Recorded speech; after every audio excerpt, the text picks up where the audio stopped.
का हो भौजी, लागत आजकल भैया तरफ ध्यान दे छोड़ देले बड़े, तारो झुराई लगता।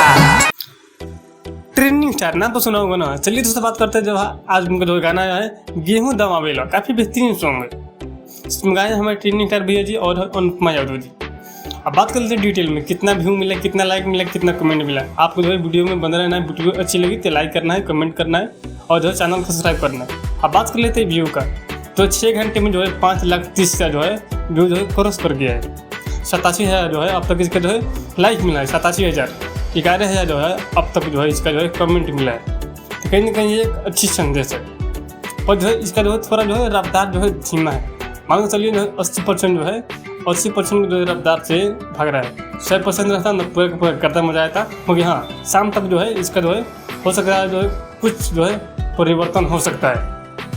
तो इस समय जो लोग जो अपने काम में जो व्यस्त रहते हैं, तो जो गाने नहीं सुन पाते हैं, शाम का टाइम लोग पूरा फ्री रहते हैं, तो शाम तक जो है पूरा कहीं ना कहीं जो है इसका जो है आंकड़ा जो है बढ़ सकता है। बाकी आप लोगों को क्या उम्मीद है इस गाने से, कितना गाना रिकॉर्ड हो पाएगा, प्लीज़ कमेंट बताइएगा और वीडियो को लाइक कीजिए, ज़्यादा सब्सक्राइब कीजिए। बाकी नेक्स्ट वीडियो में आप लोग जहाँ भी रहिए खुश रहिए, मस्त रहिए।